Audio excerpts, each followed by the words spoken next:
नमस्कार, मैं हूं श्वेता सिंह। कश्मीर से सियासत आउट हुई तो पत्थरबाजों से लेकर आतंकियों के हौसले भी आउट होने लगे। जिसने सर उठाया उसे 2 गज जमीन के नीचे दफन कर दिया गया। जनरल बिपिन रावत ने स्पष्ट भी कर दिया कि घाटी की शांति के लिए जो जरूरी है वो किया जाएगा और जो कश्मीर के दुश्मन हैं उनके खिलाफ जंग जारी रहेगी। लेकिन सवाल यह उठता है कि कश्मीर में आतंक की समस्या क्या कश्मीर तक ही सीमित है? क्या इसके दायरे में पाकिस्तान की बेलगाम गुस्ताखियां नहीं आती? क्या कश्मीर सच में दिल्ली की राजनीति से पाकिस्तान पर निर्णायक फैसले की मांग नहीं कर रहा?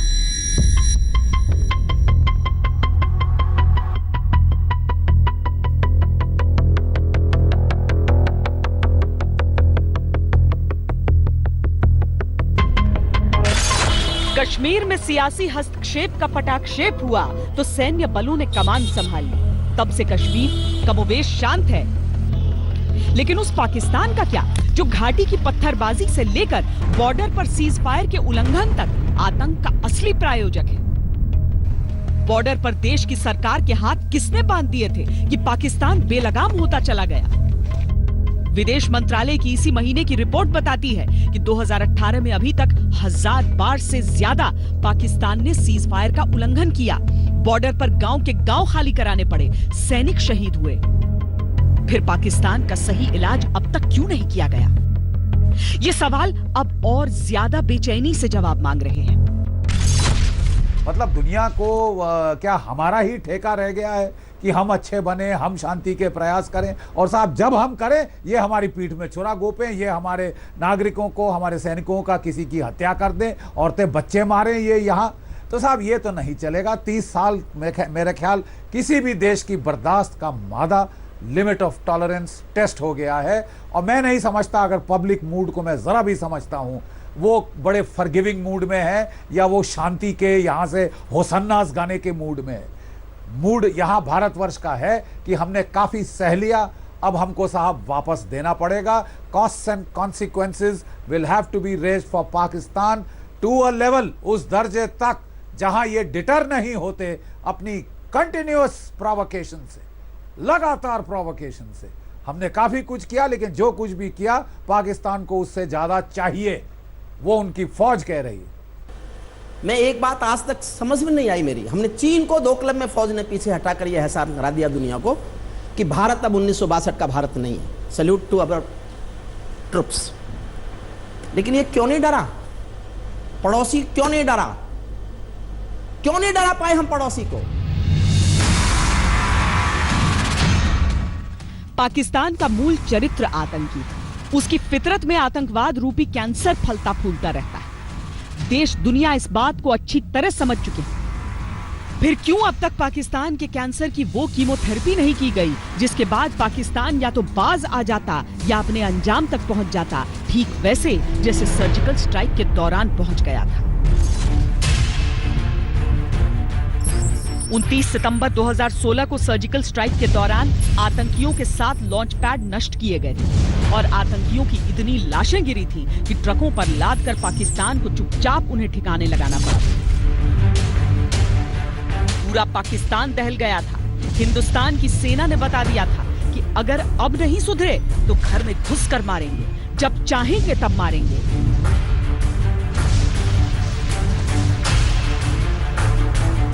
इसके बाद हिंदुस्तान की नीति में कहां वो चूक हो गई कि पाकिस्तान फिर बेलगाम होता चला गया?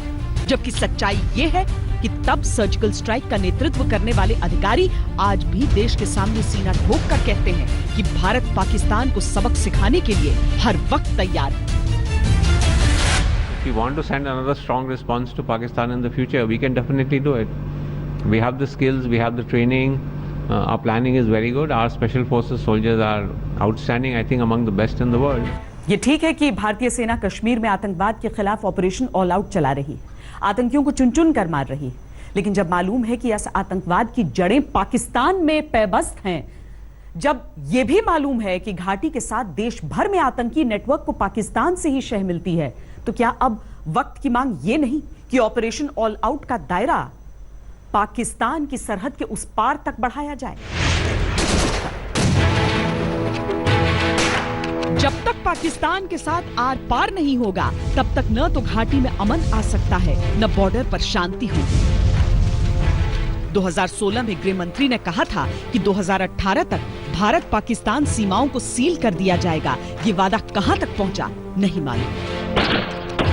जब हिंदुस्तानी सेना के शेर घाटी में आतंकियों का शिकार कर रहे थे, तब पाकिस्तान घाटी के अंदर और बॉर्डर दोनों जगह पर अपनी चालों से उलझाने की कोशिशें कर रहा था। हिंदुस्तान तो रमजान का सम्मान कर रहा था, लेकिन पाकिस्तान के लिए यही सबसे मुफीद मौका था हिंदुस्तान को चोटिल करने की कोशिशों के लिए।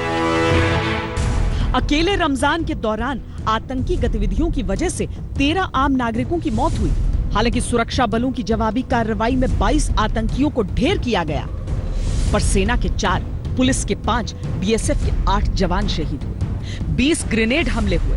सुरक्षा बलों से बंदूकों के छीने जाने की 7 घटनाएं हुई। बैंक लूट की 2 घटनाएं हुई। पाकिस्तान के प्रभाव में 12 स्थानीय युवक आतंकी बने।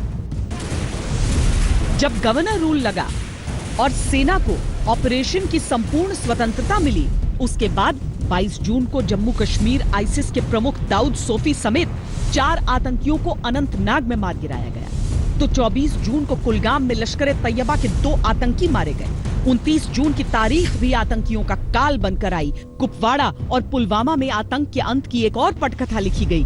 3 पाकिस्तान परस्त आतंकियों को जहन्नुम का टिकट थमा दिया गया।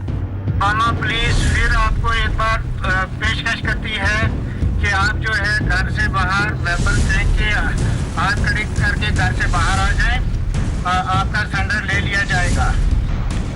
सेना के हाथों में कश्मीर है तो उसे ये भी मालूम है कि कैसे अंदरूनी हालात से निपटना है। सेना ने शौर्य के साथ संयम को नहीं छोड़ा है। आतंकियों के लिए यमराज बन चुके सेनाध्यक्ष जनरल बिपिन रावत घाटी के बच्चों से मिल रहे हैं। संदेश साफ है कि आतंक को कुचलेंगे, लेकिन कश्मीर को गले लगाएंगे।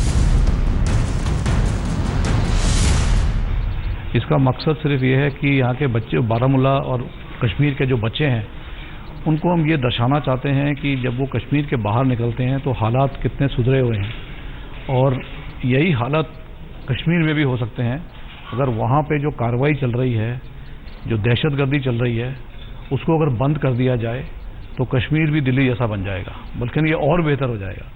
तो बच्चों को हमारा सिर्फ ये संदेश देना है कि जो कार्रवाई पत्थरबाजी की, आतंकवाद की जो कार्रवाई चल रही है, इसको अब बंद किया जाए और कश्मीर की प्रगति और डेवलपमेंट की ओर ध्यान दिया जाए। इससे ये साफ होता है कि घाटी में अमन बहुत मुश्किल नहीं, लेकिन हमेशा के लिए शांति चाहिए तो पाकिस्तान से आर पार जरूरी है। जल्द ही पाकिस्तान में चुनाव का तमाशा होना है, जो कश्मीर को लेकर जितना भारत विरोधी नारे उछालेगा उसे उतना ही फायदा होगा, क्योंकि पाकिस्तान खुद को मध्यकालीन कबीले की सोच से आगे बढ़ा ही नहीं पाया है। उसके साथ डीजीएमओ स्तर पर बात होती रहती है, फ्लैग मीटिंग्स होती रहती हैं, लेकिन जब उनसे कोई नतीजा नहीं निकलता दिख रहा तो अब भारत को भी शिष्टाचार छोड़कर आर पार की नीति ही अपनानी होगी। आतंक से बचाव की नीति अपनाकर बहुत देख ले, अब बारी आतंक पर अंतिम प्रहार की है। नारे तकबीर, मिल्ली मुस्लिम लीग। जिस आतंकवाद की तंजीमें अमेरिका से लेकर यूनाइटेड नेशंस तक प्रतिबंधित हों, वो शख्स प्रधानमंत्री बनने के रास्ते पर आगे बढ़ चला है। ऐसा सिर्फ पाकिस्तान में हो सकता है। ये जहरीला आतंकी रोज अपने बयानों से भारत के जख्मों पर नमक छिड़कता रहता है, लेकिन हम कभी इसके खिलाफ आतंक के सबूत देने से आगे बढ़ ही नहीं पाए, जबकि समाधान हमेशा सामने था, जो अब भी सामने है। सर्जिकल स्ट्राइक, इच्छा शक्ति, राजनीति को दिखानी है बस। Yes, the decision finally came from the political leadership that yes, go ahead and do this, and they also gave us very broad parameters. So the planning etc. was all done at the military level. हालांकि इसे भारत की विदेश नीति और कूटनीति का असर कहें या पाकिस्तान की तरफ से खुलती दुनिया की आंखें कहें, पाकिस्तान का आतंकी चरित्र उजागर होता जा रहा है। पाकिस्तान को पेरिस में फाइनेंशियल एक्शन टास्क फोर्स यानी FATF की ग्रे लिस्ट में डाल दिया गया है। IMF, world bank, Asian development bank, European union, Moody's और S&P जैसी एजेंसियां पाकिस्तान की रेटिंग आने वाले दिनों में घटा सकती हैं। उसे ब्लैक लिस्ट भी किया जा सकता है, जिसके गंभीर परिणाम पाकिस्तान को भुगतने होंगे। पूरी दुनिया को बेवकूफ बनाने की बहुत कोशिश की। एक बड़ी हाई पावर डेलीगेशन भेजी, led by lieutenant general,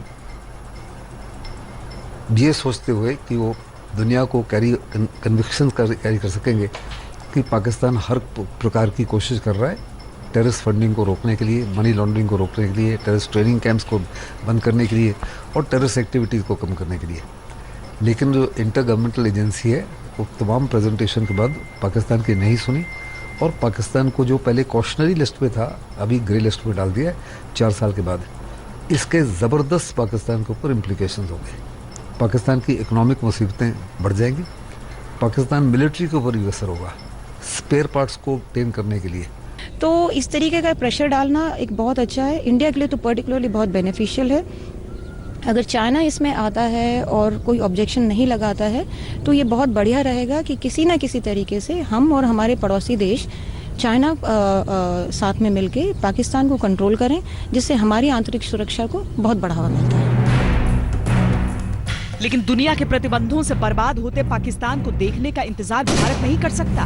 Bharat को सैन्य फैसलों के साथ पानी से लेकर व्यापार तक, कूटनीति से लेकर रणनीति तक हर जगह पाकिस्तान को करारा झटका देना ही होगा। सेना तैयार है, सियासत को तैयार होना बाकी है। वैसे जरूरत तो हिंदुस्तान की सियासत को एक सुर में बोलने की भी है, कम से कम कश्मीर और पाकिस्तान के मुद्दों पर तो जरूर। जो फौज जो है, जब भी आप फौज को चार्ज देते हैं, जरूर देखा गया है पिछले 2-3 बार ये आतंकवादी मर जाते हैं। उसके बाद हम लोगों को लगता है कि तकरीबन पीस हो गया है, हम लोग फिर पॉलिटिकल प्रोसेस में जाते हैं और उसके बाद फिर वही हालात हो जाते हैं। फिर उसके बाद फिर फौज को पूरी कार्रवाई करने के लिए कहा जाता है, फिर फौज उसके बाद फिर से वही कार्रवाई करती है। उसके बाद फिर तकरीबन लगता है कि अब सब कुछ ठीक है। उसके बाद फिर पॉलिटिकल प्रोसेस आता है, पॉलिटिकल पार्टीज आती हैं, उसके बाद फिर वो जो कार्रवाई है। क्यों इस तरीके से होता है? हो सकता है कि आफ्टर ऑल सबने अपने अपने तरीके से काम करने हैं। जब भी कभी सेना जो है टेम्परेचर्स को कूल डाउन करती है और पॉलिटिकल एक्टिविटीज की स्पेस बनाती है, एडमिनिस्ट्रेटिव एक्टिविटी की स्पेस बनाती है, तो हमेशा से देखा गया है कि सिचुएशन फिर से बैड टू वर्स हो जाती है। तो ये कौन फेल होता है? ये एडमिनिस्ट्रेशन फेल होता है और हमारी पॉलिटिक्स फेल होती है। हिंदुस्तान के सब्र की सारी हदें पार हो चुकी हैं। ये बात दिल्ली को समझ में पूरी तरह आई हो या न आई हो, लेकिन एहसास शायद जरूर होने लगा है। सरहदों पर व्यवहार के एक तरफा शिष्टाचार बदले हैं, लेकिन जरूरत शायद अभी कुछ और फैसलों की है। हिंदुस्तान ने पाकिस्तान के साथ पड़ोसी से लेकर दोस्ती तक की रस्में निभाई, रवायतें भी निभाई, लेकिन बदले में या तो पीठ में खंजर मिला या आस्तीन में सांप। दरअसल भारत और पाकिस्तान के बीच कभी कोई रिश्ता था ही नहीं। हां, परंपराओं के कुछ सिरे ऐसे जरूर थे जिनके भरोसे ये उम्मीद की जाती थी कि पाकिस्तान कभी तो साझी विरासतों के बहाने हिंदुस्तान को समझेगा।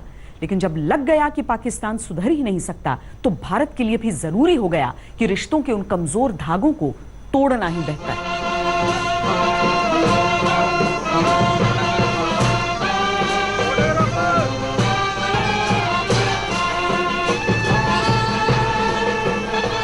भारत पाकिस्तान के रिश्ते कितने भी तल्ख हो रहे हों, लेकिन बाबा चमलियाल के सालाना मेले की तस्वीरें कभी नहीं बदलती थी। सांबा जिले में सरहद पर बसे रामगढ़ सेक्टर में हर साल बाबा चमलियाल का मेला लगता था, जिसका जिम्मा भारतीय बॉर्डर सिक्योरिटी फोर्स के पास हुआ करता था। भारत की तरफ से बीएसएफ के जवान और पाकिस्तानी रेंजर्स इस मेले में शामिल हुआ करते थे, मन्नतों की चादर चढ़ाया करते थे।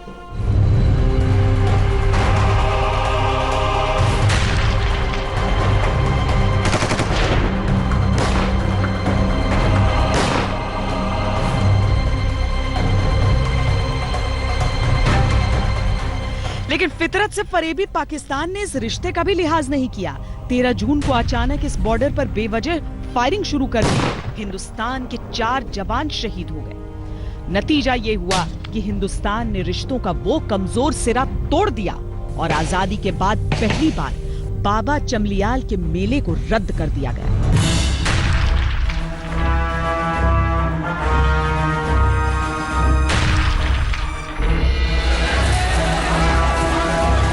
और आजादी के बाद पहली बार बाबा चमलियाल के मेले में पाकिस्तान के लिए नो एंट्री थी।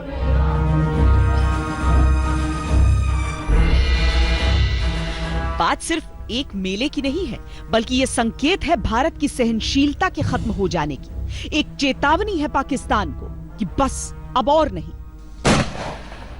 हिंदुस्तान ने पाकिस्तान की गुस्ताखियों को अब नजरअंदाज करना बंद कर दिया है, क्योंकि यह अच्छी तरह समझ में आ चुका है कि दोस्ती की ताली एक तरफ से नहीं बजाई जा सकती।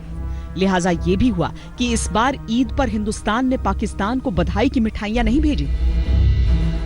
जैसलमेर हो या अटारी वाघा बॉर्डर या सांबा से लगी अंतर्राष्ट्रीय सीमा, पाकिस्तान को सद्भावना की मिठाई नहीं भेजी गई, क्योंकि भारत को याद रहा कि सर्जिकल स्ट्राइक के बाद उसने पाकिस्तान को ईद की मिठाई दी थी, लेकिन बुरी तरह पिटे बैठे पाकिस्तान ने दिवाली पर रिश्तों की यह औपचारिकता निभाना भी जरूरी नहीं समझा था।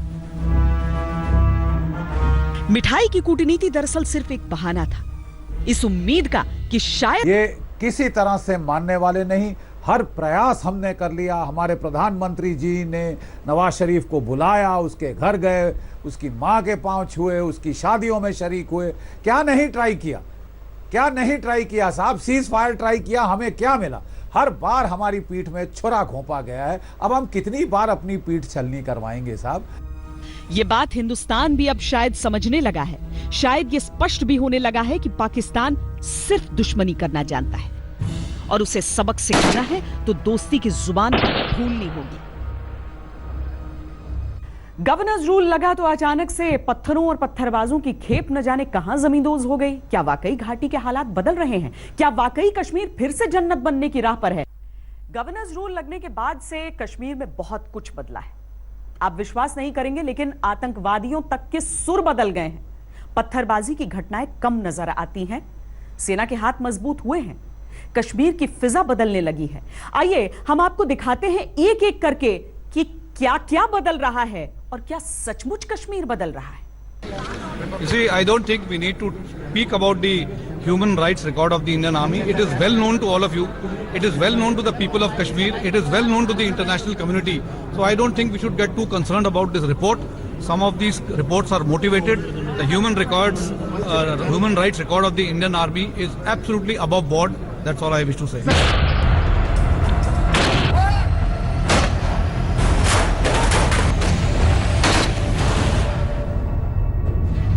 हिंदुस्तान के जनरल के गुस्से को अगर पाकिस्तान समझ सके तो समझ जाए, क्योंकि इसमें स्पष्ट चेतावनी है पाकिस्तान के आतंकी चरित्र को कि अब उसकी कोई चाल नहीं चलने वाली। वो डाल डाल है, हिंदुस्तान पात पात।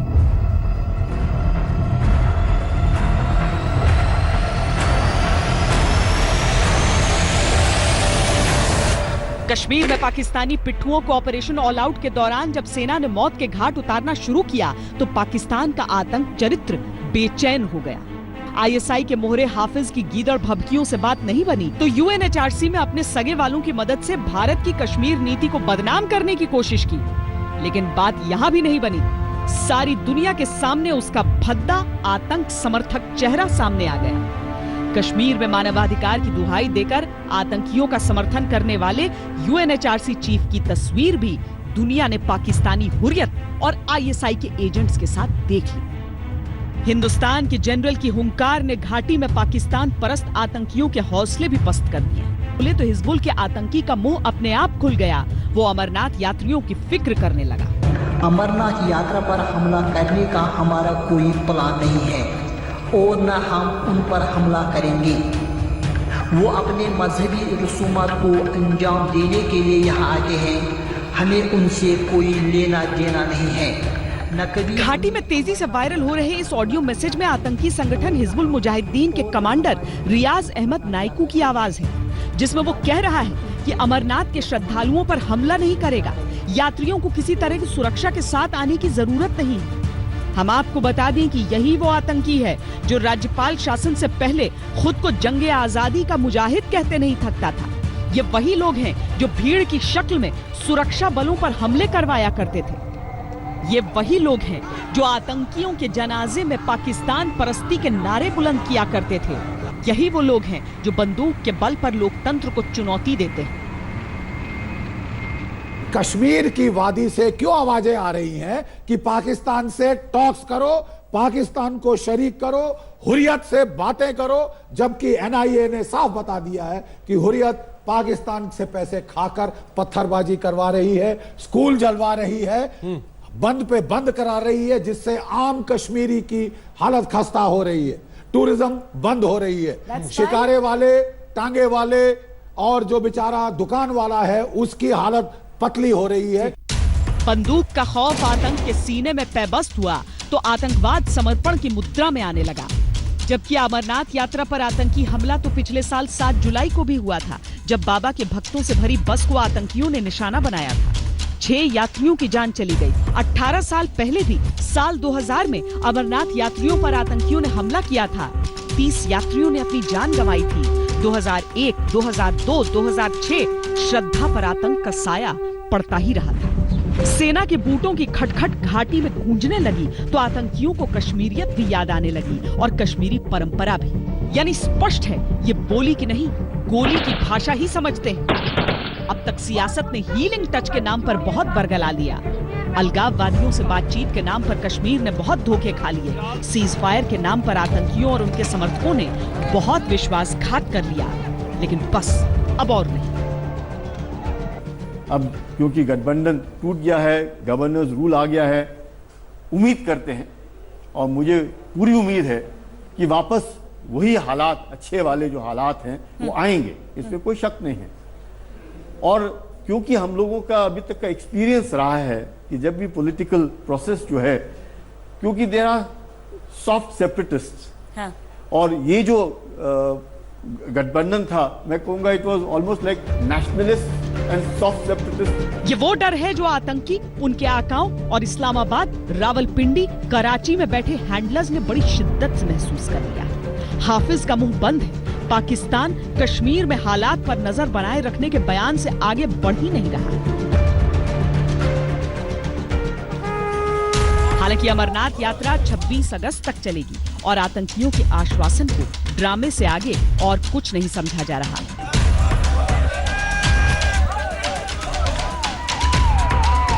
सुरक्षा एजेंसियां पूरी तरह सतर्क हैं, अत्याधुनिक उपकरणों से लैस हैं। इतना तय है कि आतंकियों ने अगर नजर भी उठाई तो उनकी खैर नहीं। अब दूसरा बदलाव देखिए। एक तरफा बंदूक विराम खत्म हुआ, गठबंधन सरकार गिरी, 2 शुक्रवार गुजर गए हैं, पत्थरबाजों का गुस्सा जैसे कंट्रोल में आ गया है। घटनाएं सामने आती हैं, लेकिन न तो वो उस पैमाने पर जैसे पहले दिखती थी, न ही उस आक्रामकता के साथ जो पहले नजर आता था। और जो लोग ऑपरेशन में खलल डालने आते भी हैं, उन्हें अच्छे से सबक सिखा दिया जाता है। ये तस्वीर तब की है जब सीज फायर लागू था। अब इन पत्थरबाजों को डर है कि कहीं पत्थर उठाया तो गोली छाती के आर पार न हो। घाटी के आतंक समर्थक इस बात से खौफ में है। सेना के आतंक विरोधी ऑपरेशंस में कोई कमी नहीं आई। शुक्रवार को ही सेना की राष्ट्रीय राइफल्स की 55वीं बटालियन, स्पेशल ऑपरेशन ग्रुप और सीआरपीएफ ने पुलवामा के चटपोरा और थामुना गांव में cordon and search operation launch किया। सुरक्षा बलों को एक घर में आतंकियों के छिपे होने की पुख्ता सूचना मिली। इस ऑपरेशन को बाधित करने के लिए आदतन पत्थरबाज सामने आए। सुरक्षा बलों ने स्पष्ट अपील की, लेकिन न मानने पर कड़ाई भी की। 10 प्रदर्शनकारी घायल हुए, लेकिन बड़ी बात यह है कि छिपे हुए आतंकी मारे गए। शुक्रवार को ही कुपवाड़ा में भी आतंकियों से सुरक्षा बलों की भिड़ंत हुई, जिसमें एक आतंकवादी मारा गया। जब से रमजान का एक तरफा बंदूक विराम खत्म हुआ है, तब से भारतीय सेना ने कुल 12 आतंकी मौत की घाट उतारी है। एक आतंकवादी ने सरेंडर कर दिया है, 250 को चिन्हित किया गया है और 14 दुर्दांत आतंकियों की लिस्ट तैयार की गई। जब बीजेपी ने पीडीपी से समर्थन वापस लिया था और जम्मू कश्मीर की सरकार गिर गई थी, तो महबूबा मुफ्ती ने कहा था कि जोर जबरदस्ती से स्थिति नहीं बदल सकती। और हमारा जो पीडीपी का जो मकसद था रिकंसिलिएशन का, जो हमारा मुफ्ती साहब का ख्वाब था कि यहाँ डायलॉग होना चाहिए, क्योंकि जम्मू कश्मीर में हमारा हमेशा ये मानना रहा है जम्मू कश्मीर में मस्कुलर पॉलिसी नहीं चल सकती।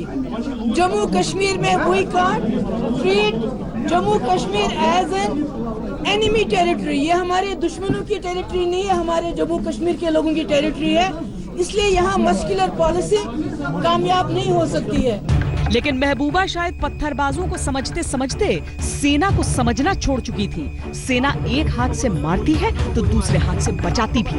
वो आवाम की दुश्मन नहीं, ये भी आपको पता, इसीलिए आप बुलंद आवाज सुनो मेरी बात। इसीलिए खुली छूट होने के बावजूद पत्थरबाजों के प्रति सेना के आत्मनियंत्रण का ये वीडियो भी देखना चाहिए। और आपको एग्जैक्टली पता है ये भी आपको पता। यही चीज ना आप ये बयान किसी मिलिटेंट के आगे नहीं कर सकते हो जो बयान आप इंडियन आर्मी के आगे कर रहे हो। आप अगर मिलिटेंट को बोलोगे ना गोली मारना, वो गोली मारेगा। आपको पता है कि मेरे को आप बोलोगे गोली मारना, मैं कभी नहीं मारूंगा। ये भी आपको पता है। इसीलिए आप बुलंद आवाज सुनो मेरी बात।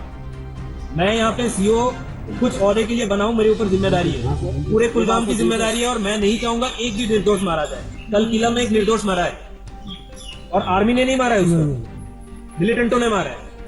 उसको पूछा तक नहीं, मौका तक नहीं दिया। 5 बच्चे उसके घर पे, आप लोग अपने बच्चों के लिए आए हो ना, 5 बच्चे उसके यतीम हो गए। तो आप किसकी बात, कौन सी लड़ाई की बात कर रहे हो यार? मैं तो बचाने की कोशिश कर रहा हूँ, मारने वाला कोई और है और मेरे पास सिफारिश लेके आ रहे हो। आपके बच्चे पुलिस के हाथ में चले गए ना, बच गए वो, मान लो ये बात मेरी। कश्मीर को धीरे धीरे ये समझना होगा कि वो किसके साथ है और किसके खिलाफ है, संविधान के दायरे में उसे क्या चाहिए और कौन उसका असली दुश्मन है। शांति का मौका देती सेना या केवल गोली की बोली वाले आतंकवादी? पाकिस्तान उस रक्त बीज राक्षस की तरह है जिसका इलाज टुकड़ों में नहीं हो सकता। उससे निपटने के लिए शक्तियों का संगठित होना जरूरी है। फैसले देश की राजनीति को लेने होते हैं। सबसे ज्यादा जिम्मेदारी भरा व्यवहार राजनीति को ही, राजनेताओं को ही दिखाना होगा।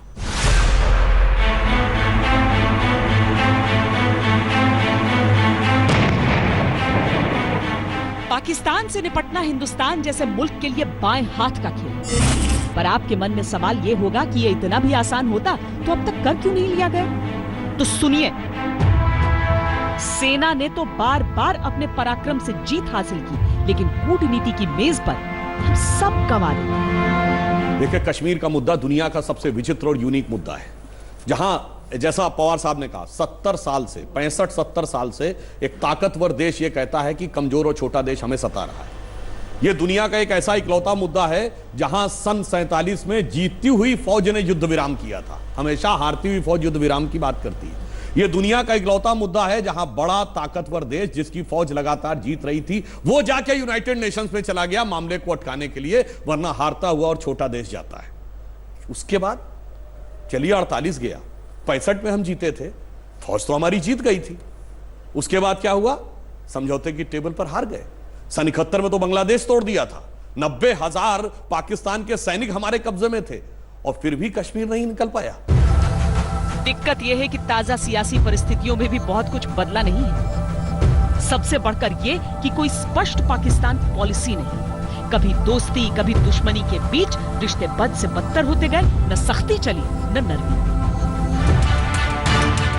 हाँ, इतना जरूर है कि हम सैन्य कार्रवाई के अलावा कूटनीति के जरिए भी पाकिस्तान को टैकल कर रहे हैं, ताकि दुनिया में पाकिस्तान अलग थलग पड़े, और इसका असर दिखने भी लगा है।